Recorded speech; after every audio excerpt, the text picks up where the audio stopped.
नमस्ते। एक मित्र ने मुझे एक वीडियो भेजा किसी भंते जी का,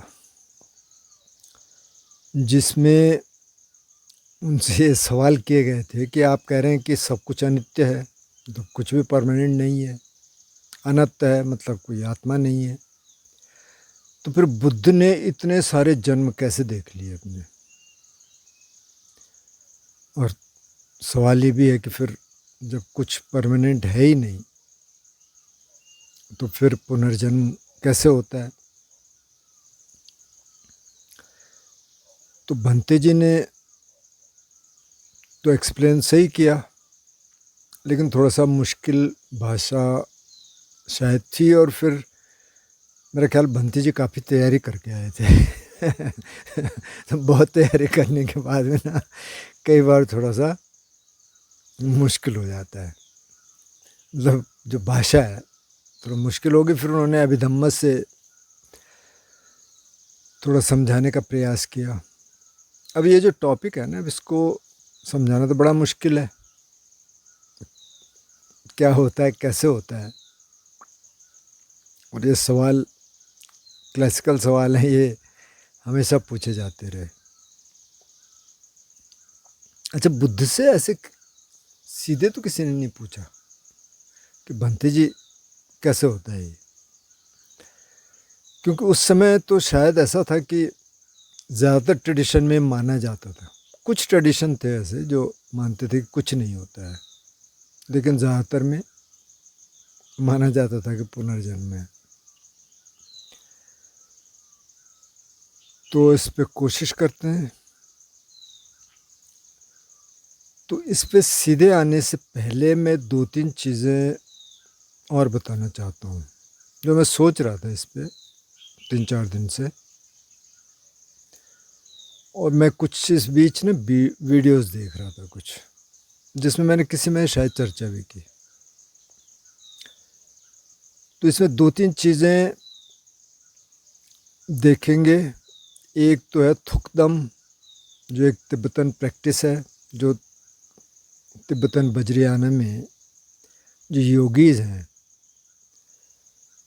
उनकी एक ये लास्ट प्रैक्टिस है। जब वो शरीर छोड़ रहे हैं, जब मतलब मृत्यु आ गई, मृत्यु शैया पे लेट गए, वहाँ ये प्रैक्टिस की जाती है, आखिरी प्रैक्टिस है। एक ड्रीम्स पे थोड़ी सी चर्चा करेंगे, एक एनडी पे थोड़ी चर्चा करेंगे। इन पे चर्चा करनी इसलिए ज़रूरी है कि हम थोड़ा सा जो माइंड या जो कॉन्शियसनेस कह लें उसको, उसके फंक्शनिंग को थोड़ा समझ लें। क्योंकि जो वर्ल्ड व्यू है, जो साइंटिफिक व्यू है, अभी शायद साइंस कुछ मानने लग गई होगी, पता नहीं, लेकिन साइंस ये कहती थी कि वह ब्रेन में ही कॉन्शियसनेस है। अब पता नहीं, अब थोड़ा सा उनका कुछ चेंज होने लग गया, लेकिन अभी भी थ्योरेटिकल लेवल पे होगा। क्योंकि अब कॉन्शियसनेस को आप कैसे एक्सप्रेस करेंगे? कॉन्शियसनेस मतलब बुद्ध ने 3 शब्दों का प्रयोग किया। एक तो क्या, चित्त, मनो और विज्ञान, या विज्ञान संस्कृत में। इंटरचेंजेबली इनको यूज किया कॉन्शियसनेस के लिए, समझने के लिए कॉन्शियसनेस अच्छा है। तो आप सब कॉन्शियसनेस महसूस करते हैं, फील करते हैं, पर आपसे बताया जाए क्या होता है कॉन्शियसनेस, तो उसको डिस्क्राइब करना तो बड़ा मुश्किल काम है। ये जो बुद्ध जो चित्त के 4 हिस्से बताते हैं, उनको कैसे बताएंगे कि हाँ भाई ये होता है, ये होता है? बुद्ध ने तो पूरी कोशिश की और काफ़ी समझ आता है। तो एक तो है थुकदम। थुकदम में क्या होता है कि अब योगी की मृत्यु आ रही है, योगी मर गया, ब्रेन ने काम करना बंद कर दिया, हार्ट ने काम करना बंद कर दिया, ब्लड फ्लो ख़त्म हो गया, कुछ नहीं, मतलब क्लिनिकली डेड। लेकिन वो शरीर अभी न तो मरा है, न पूरी तरह जिंदा है। तो एकदम फ्रेश है, कुछ भी नहीं हो रहा है, और बाकी सारे फंक्शंस ख़त्म हो गए।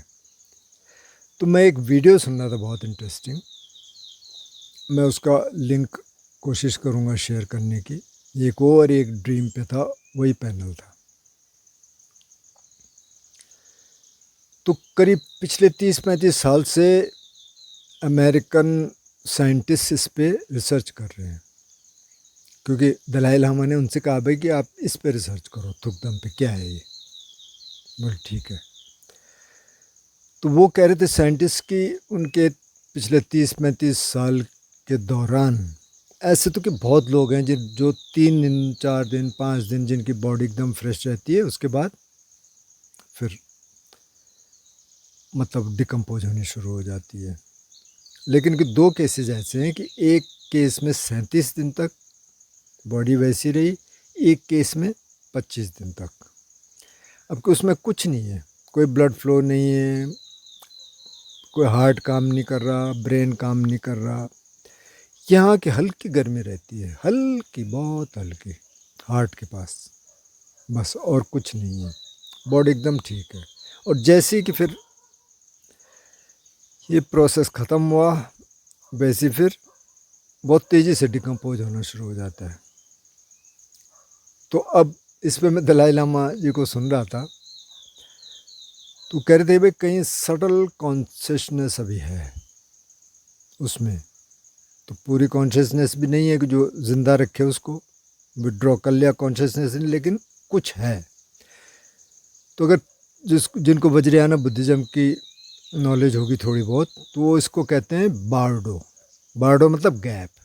जैसे लिविंग बार्डो है जिसमें हम जी रहे हैं, ये भी एक बार्डो है। ड्रीम्स में जाते हैं, वो एक बार्डो है। ये डेथ वाला है, ये एक बार्डो है। तो कि इस बार्डो में कॉन्शियसनेस अगर चाहे और अगर उसको इतना प्रैक्टिस है या इतनी उसकी पारमी है कहना चाहिए, तो वहाँ की वो रिलीज हो जाएगी, मतलब निर्वाण हो सकता है उस स्टेज पे। और अगर निर्वाण नहीं हो रहा है, मतलब पूरी तरह से वहाँ मुक्त नहीं हो पाई, फिर कोई जन्म लेना है, तो उस बार्डो में फिर कॉन्शियसनेस तय करती है कि कहाँ जन्म लेना है, कहाँ ठीक है। अब यहाँ ये थेरी फिर जो आपने सुना होगा कि जितने रिम्पोचेज हैं, दलाई लामा हैं, और इनकी ट्रेडिशन में बहुत सारे लोग हैं जिनका रीइनकार्नेशन होता है, कि मतलब जैसे कोई रिम्पोचे हैं, वो मर गए, तो फिर पता चलता है 1 साल बाद 2 साल बाद कि वहाँ वो पैदा हो गए। तो उनको इस तरह के ड्रीम्स आते हैं, जो योगीज हैं वो कहते हैं अच्छा वहाँ पैदा हो गया भाई। फिर उनको लाया जाता है, फिर उनका नाम वही रखा जाता है जिस रिम्पोचे के वो इनकारनेशन है। जैसे दलाई लामा, तो दलाई लामा का नाम दलाई लामा ही रहता है। बचपन का नाम हो सकता है कुछ और होता हो, पर फिर वो दलाई लामा हो जाते हैं। तो इससे अगर जोड़ के देखें तो कुछ सेंस बनती है कि अगर कोई रिम्पोचे थुकदम में है, तो देखते हैं कहाँ रीइनकार्नेट होना है, कहाँ पैदा होना है। एक तो ये है, इस पर साइंटिस्ट काम कर रहे हैं, वो कह रहे हैं भाई हमें नहीं पता क्या है, लेकिन ये है, इसमें ब्रेन नहीं है, सिर्फ कॉन्शियसनेस है, बहुत सटल। तो इसका मतलब ये हुआ कि ब्रेन के अलावा कॉन्शियसनेस है, या दूसरे शब्दों में कहें तो ब्रेन इस तरीके से काम कर रहा है, जैसे मैं कोशिश करूँ आपको समझाने की, कि जैसे रेडियो होता था ना पहले, अभी भी होता है, मेरे पास तो है भी, मतलब मैं सुनता नहीं हूँ लेकिन है। तो रेडियो पे बैंड्स होते हैं, मीडियम, आजकल एफएम, पहले एफएम नहीं होता था, फिर शॉर्ट वेव, 1 2 3 4 ऐसे कई हो सकते हैं। तो आपके रेडियो पे माना मीडियम भी है, एफएम भी है, शॉर्ट वेव भी है, तो आप उसको ट्यून कर सकते हैं, कहीं से भी सुन सकते हैं, तो कैच कर लेगा। अगर रेडियो नहीं होगा तो नहीं कैच होगा। अच्छा, अब अगर रेडियो कैच कर रहा है तो आप देख तो कुछ सकते नहीं ना, वो वेव्स तो हैं यहाँ, वो दिखाई नहीं देती, देख ही नहीं सकते उनको, लेकिन वो उसको रिसीव कर लेता है। तो ऐसे ही ब्रेन कॉन्शियसनेस को रिसीव कर लेता है। ब्रेन सही होना चाहिए, और जितनी कैपेसिटी ब्रेन की होगी उस हिसाब का वो कॉन्शियसनेस को रिसीव कर लेगा। तो कॉन्शियसनेस ब्रेन में नहीं है, बल्कि ब्रेन उसको एक्सेस कर रहा है, ब्रेन एक्सेस कर सकता है। अच्छा, अब इसमें ड्रीम की थोड़ी सी बात कर लेते हैं। तो ड्रीम में क्या हो रहा है, ये ड्रीम पे भी एक काम कर रहे हैं by the way, lucid dream पे। ये वर्जीनिया यूनिवर्सिटी में काम हो रहा है। वर्जीनिया यूनिवर्सिटी में रिबर्थ केसेस पे बहुत काम हो चुका है, उस पर किताबें हैं, अगर आप पढ़ना चाहें पढ़ सकते हैं। बहुत सारे रिबर्थ केसेस जिसमें उन बच्चों के ज़्यादातर, क्योंकि कहते हैं कि बच्चों को अभी याद रहता है। तो किसी ने कहा कि मैं तो यहाँ नहीं था, मैं तो वहाँ था पहले, तो वहाँ ले गए बच्चों को और घर में छोड़ दिया, उसको कुछ नहीं बताया। बच्चा खुद ही गया, उसने तो कहा अरे यहाँ पे स्विच है, यहाँ पे अच्छा ये आपने चेंज कर दिया क्या, पहले ऐसे था, पहले ऐसे था। उसने सारा कुछ बता दिया, काफ़ी सारे बच्चों ने। तो वो कैसे हो गया, और पूरी इनकी टीम गई वहाँ। ऐसे नहीं है कि कोई फैब्रिकेटेड हो गया, हाँ जी पहले से ऐसे कर दिया। तो बच्चा 4 साल का, 5 साल का। तो अब ड्रीम में क्या हो रहा है, मतलब ड्रीम में साइंस ये कह रही है ना कि जो कॉन्शियस ब्रेन है या कॉन्शियस माइंड है वो तो सो गया, अनकॉन्शियस जाग गया। तो इसलिए ब्रेन में बहुत अजीब तरह की एक्टिविटीज़ होती हैं, 2 सेकंड में पता नहीं क्या से क्या हो जाता है। अब अगर किसी को ल्यूसिड ड्रीम होता हो, यानी कि ड्रीम में पता चल जाए कि ड्रीम है, तो फिर आप कुछ रियलिटीज़, मतलब उस समय तो रियलिटी है ना, उन चीज़ों को आप चेंज कर सकते हैं, क्योंकि तब आपको ये पता चल गया कि ये रियलिटी नहीं है, ये ड्रीम है। लेकिन हर चीज़ को आप चेंज नहीं कर सकते। तो पहले तो यही मानने को तैयार नहीं थे साइंटिस्ट के लूसिड ड्रीम कुछ होता है, लेकिन अब वो उस पर रिसर्च कर रहे हैं। तो हर चीज़ आप चेंज नहीं कर सकते, लेकिन काफ़ी चीज़ें चेंज कर सकते हैं। तो वहाँ क्या हो रहा है, आपकी ये कॉन्शियसनेस भी आ गई जो इस समय काम कर रही है जागे हुए में, और जो अनकॉन्शियस, जिसको आप कहेंगे कि ये सबकॉन्शियस या अनकॉन्शियस, वो भी काम कर रही है। तो दोनों एक साथ काम कर रहे हैं। तो उसमें अगर ट्रेंड हो आदमी, तो वो फिर उसको थोड़ा प्रोलॉन्ग कर सकता है।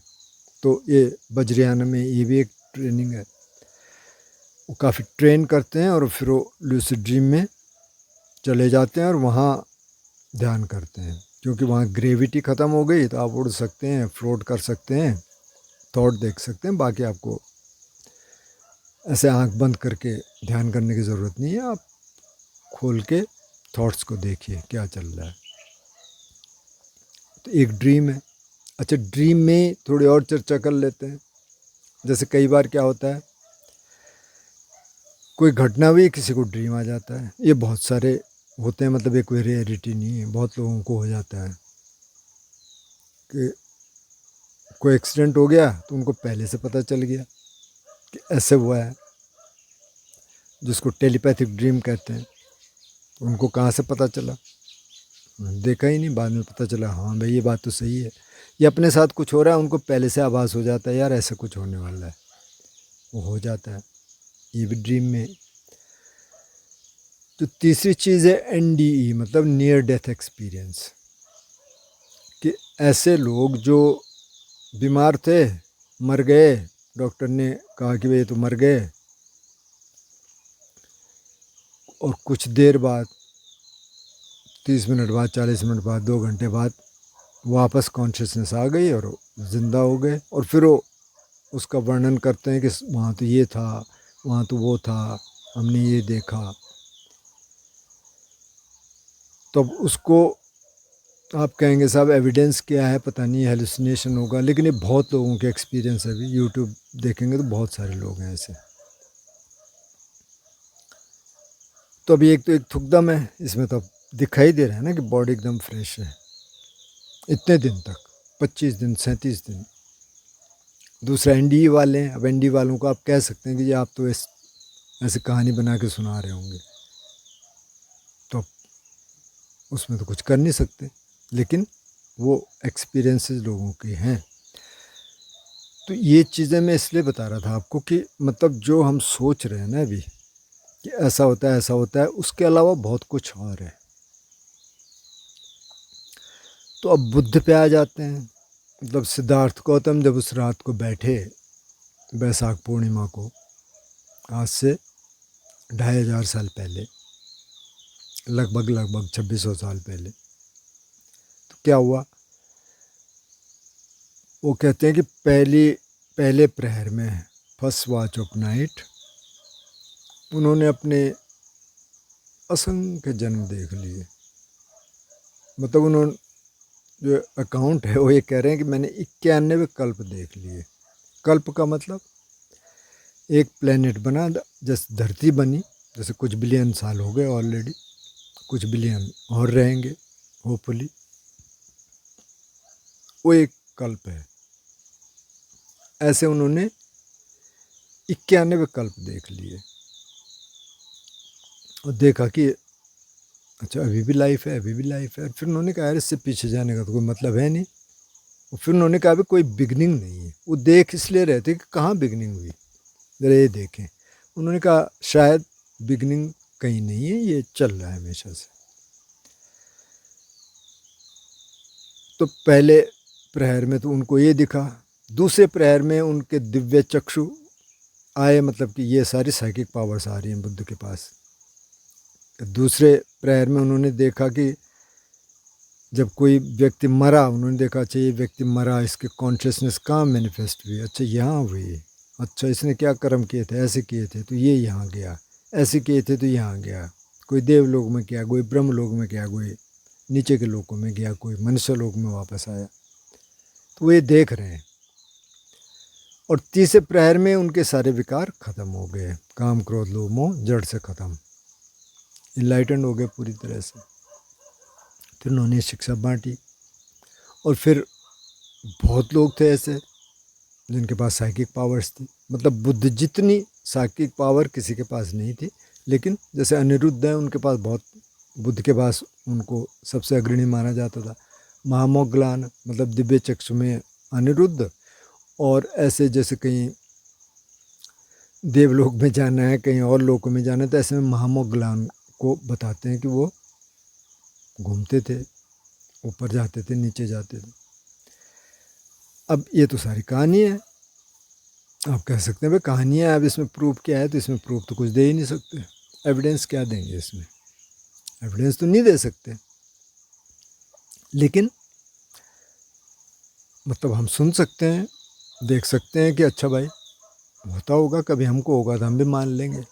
अब उन्होंने कैसे देख लिए? मूल प्रश्न तो यही है ना कि उन्होंने इतने जन्म कैसे देख लिए। और जब ये अनित्य है, अनत्य है, तो फिर जन्म क्या लेता है? तो इस पर तो हम थोड़ी बहुत बातचीत कर चुके हैं कि भाई बुद्ध ने कहा जो कॉन्शियसनेस है ये तो हर समय चल रही, बहुत तेज़ी से सभी कुछ चल रहा है। रूप स्कंद में भी परिवर्तन हो रहे हैं हर क्षण, लेकिन हम उसको इतना देख नहीं पाते इतनी जल्दी। लेकिन 2-4 साल बाद तो पता चलता रहता है ना कि अच्छा चेंज आ गया। लेकिन कॉन्शियसनेस की बहुत तेज़ी से चलती है। तो वही कॉन्शियसनेस जो यहाँ आदमी मरा, जैसे मैं थुकदम की बात इसलिए कर रहा था कि अब वो कॉन्शियसनेस अभी तो वही है, पर जैसे वो वहाँ से निकली पूरी तरीके से, वैसी बॉडी डिकम्पोज हो गई, अब कॉन्शियसनेस गई वहाँ से। तो कॉन्शियसनेस गई तो कहीं मैनिफेस्ट हुई, जहाँ उसने देखा सूटेबल ये है।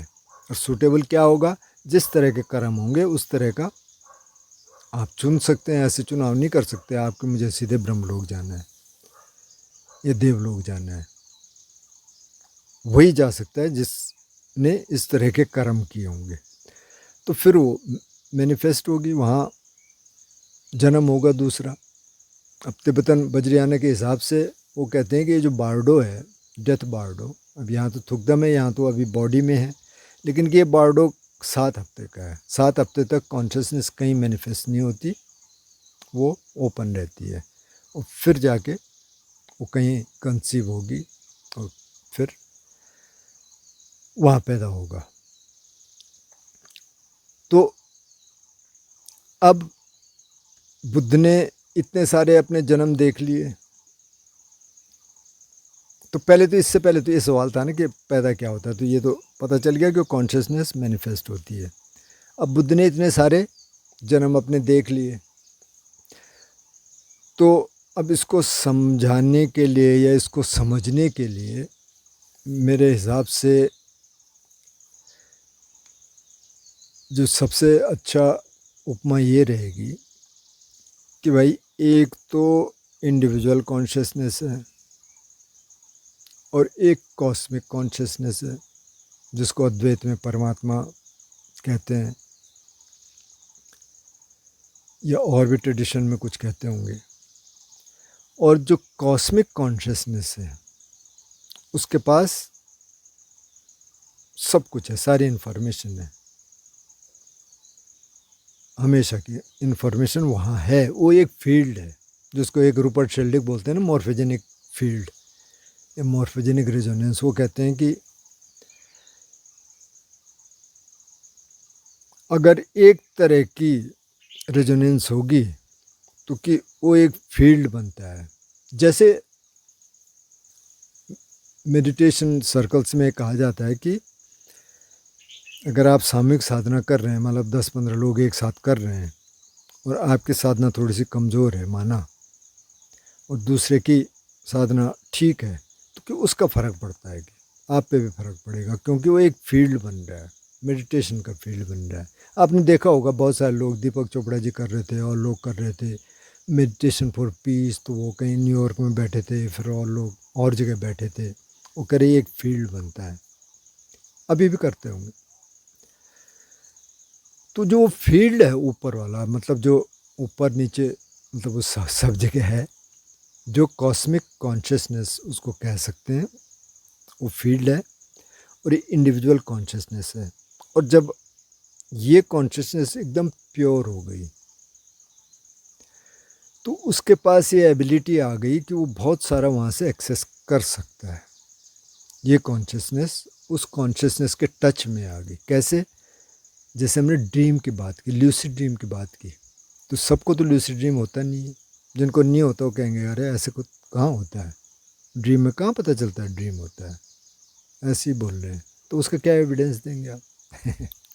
माना माना मुझे ल्यूसिड ड्रीम हुआ, मुझे हुआ, आज भी हुआ, मतलब कल रात को, कि मैं पता चल गया मुझे और मैं उड़ने लग गया और ठीक ठाक कुछ टाइम उड़ता रहा, मतलब उड़ के मैं अपने थॉट्स देख रहा था।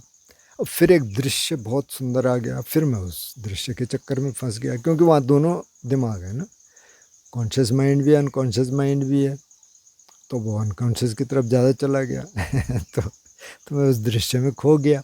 हालांकि मुझे बीच में ध्यान आ रहा था कि यहाँ कहाँ फंसा है, निकल यहाँ से, लेकिन वो फिर मैं वहीं फंस गया, फिर मेरी नींद खुल गई। तो अब मैं ये सुना रहा हूँ और आप में से कई कहेंगे कि अरे यार ऐसी पता नहीं ऐसे बोल रहा होगा, इसका एविडेंस क्या देंगे? एविडेंस तो इसका दे ही नहीं सकते, इसको तो एक्सपीरियंस करना पड़ेगा तभी पता चलेगा। अभी तो बहुत छोटी चीज़ हो गई, लेकिन अब पिछले जन्म आपने एक्सेस कर लिया अभी, तो बहुत बड़ी चीज़ हो गई। तो जब ये कॉन्शियसनेस उस कॉन्शियसनेस के टच में आ गई तो वो वहाँ से एक्सेस कर सकती है बहुत सारी चीज़ें। लेकिन बुद्ध ने ये नहीं कहा कि वो सर्वज्ञानी हैं और सब कुछ जानते हैं। उन्होंने कहा भाई बुद्ध सर्वज्ञानी नहीं है, लेकिन बहुत कुछ जान सकते हैं। कई वर्ल्ड सिस्टम्स के बारे में बुद्ध जानते हैं, माइंड बॉडी फिनोमिना के बारे में बुद्ध जानते हैं, यहाँ के बारे में बुद्ध जानते हैं।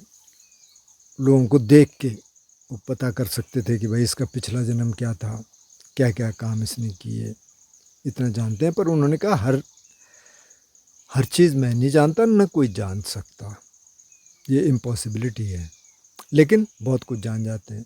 तो भाई मेरा तो कहना ये है, मतलब मेरी थ्योरी ये है कि ये जो वास्ट फील्ड है उसका, कॉस्मिक कॉन्शियसनेस का, उसके टच में जब ये इंडिविजुअल कॉन्शियसनेस आ गई तो फिर वो एक्सेस कर लेती है उसके हिसाब से कि उसकी कैपेसिटी कितनी है। अब ऐसा भी नहीं है कि हर अरहंत उसको एक्सेस कर लेता है, अब बुद्ध के दो चीफ डिसाइबल थे, प्रमुख शिष्य, एक तो महामोग्गलान और एक सारिपुत्र। तो एक घटना है कि सारिपुत्र ध्यान कर रहे हैं, उधर से एक यक्ष आया, तो वो ऐसे हर एक को दिखाई नहीं देते। और यक्ष ने देखा, अच्छा अच्छा ध्यान कर रहा है, कि उसने एक डंडा उठाया और मारा सारिपुत्र के सिर में। अब सारिपुत्र समाधियों में थे, उस समय उनको कुछ पता नहीं चला, महामोग्गलान देख रहे हैं। अब जब सारिपुत्र ध्यान से बाहर आए तो फिर बोले, यार मेरे सिर में दर्द क्यों हो रहा होगा। तो मोग्गलान हंसे, बोले, यार एक यक्ष ने ना तेरे सिर में मारा है डंडे से। बोले, अच्छा यार कमाल है कि तुम ये सब देख लेते हो। तो मतलब महामोग्गलान ये देख सकते थे, लेकिन सारिपुत्र नहीं देख पाते थे, क्योंकि उन्होंने इस एबिलिटी को डेवलप नहीं किया। उनकी एबिलिटी क्या थी कि वो किसी भी चीज़ को बहुत बारीकी से बता सकते थे। तो बहुत सारे सारिपुत्र केस होते हैं, महामोग्गलान के बहुत कम है।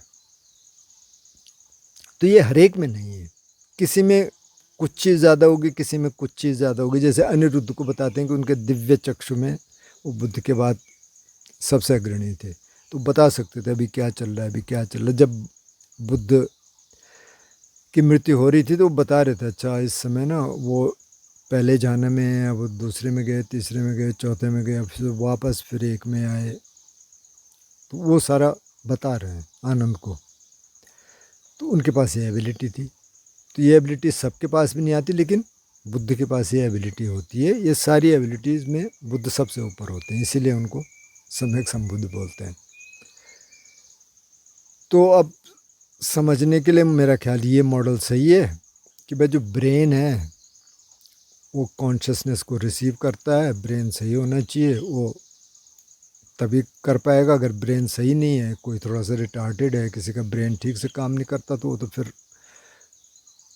कुछ आम चीज़ें भी नहीं कर पाता। तो ब्रेन सही है, वो रिसीव कर सकता है, और जब वो थोड़ा प्यूरिफाई हो गया तो वो जो कॉस्मिक जो कॉन्शियसनेस है उसके टच में आ जाता है, और फिर जिस तरह से आपने कॉन्शियसनेस को ट्रेन किया होगा उस हिसाब से वो एक्सेस कर लेता है चीज़ों को, जिस जिसमें उसका इंटरेस्ट रहा होगा, जिस तरह की ज़िंदगी रही होगी, जिस तरह के पिछले जन्मों से काम किया होगा, जिस फील्ड में, उसको एक्सेस कर लेगा। तो ये मैं बता सकता हूँ इतना ही कह सकता हूँ।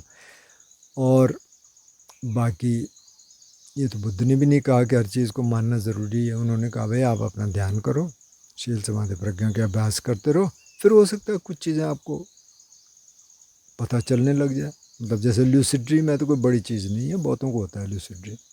वो हो जाए तो थोड़ा सा आपको पता चलेगा, अच्छा यार कुछ और तो है। ये कई बार आपको ऐसी घटना का पता चल गया जो होनी है और आपके दिमाग में वो आ रहा था, फिर आपको पता चला हाँ यार मेरे दिमाग में आ रहा था ऐसे। तो आपको पता चलेगा कि इसके अलावा कुछ और है। नहीं तो आप यहीं फंसे रहेंगे कि हाँ जी ब्रेन है, इसके अलावा तो कुछ होता नहीं है। आप क्या बोल रहे हैं, कहाँ से बोल रहे हैं, कुछ नहीं होता है। ठीक है, जब तक नहीं पता है तो ठीक है, कुछ नहीं होता है तो कुछ नहीं होता है, क्योंकि इसको आप समझा भी नहीं सकते और कोई एविडेंस इसमें दे ही नहीं सकते। क्या एविडेंस दे सकते हैं। अब जो लोग ये ड्रीम पे काम कर रहे हैं, रिसर्च कर रहे हैं, या थुकदम पे या एनडी पे, तो ड्रीम पे तो कुछ हद तक कर सकते हैं, क्योंकि ड्रीम वाला तो फिर जाग रहा है, फिर सो रहा है। लेकिन अब एनडीए वालों को तो वो तो एक्सीडेंट है, थुकदम है, ये भी आखिरी प्रैक्टिस है। ऐसा तो है नहीं कि थुकदम वाला बॉडी उधर पड़ी है और आप उसको हिलाएं कि हाँ जी थोड़ा सा यार वापस आके बताओ हमको कैसे क्या हुआ, क्या करते हो तुम ऐसा तो होता नहीं। वो तो आखिरी बारडो में है, तो वापस तो आना ही नहीं है। वापस आ जाएगा तो एनडी हो जाएगा, नियर डेथ एक्सपीरियंस। लेकिन योगीज तो ऐसा करते नहीं है। जो एनडीए वालों का है वो बाय एक्सीडेंट हो रहा है। तो अब इसमें एविडेंस देने जैसी तो कोई बात नहीं है, लेकिन समझने के लिए जो मैंने कोशिश की कि मैं इस तरीके से समझता हूँ। अब बुद्ध ने इस भाषा का प्रयोग नहीं किया, क्योंकि बुद्ध को किसी ने इस तरीके से पूछा ही नहीं कि क्या होता है। बनते जी उन्होंने कहा भाई एक्सेस कर लेते हैं। अब उस समय ये आम था, मतलब लोगों में साइकिक पावर्स थी, लोग देख भी लेते थे। तो इतना मैं कह सकता हूँ। तो फिर आप कमेंट करना, बताना कि इससे समझ आया कि नहीं समझ आया। लेकिन असली बात जो मैं बार बार कह रहा हूँ ये है कि आप इस रास्ते पे चलते रहिए, शील समाधि प्रज्ञा का अभ्यास करते रहिए, लोगों की मदद करते रहिए जो जो आप कर सकते हैं, हारमोनी में जिए अपने परिवार के साथ, औरों के साथ। जब कोई एक्सपीरियंसेस होंगे तो हो जाएंगे, नहीं होंगे तो नहीं होंगे। नमस्ते।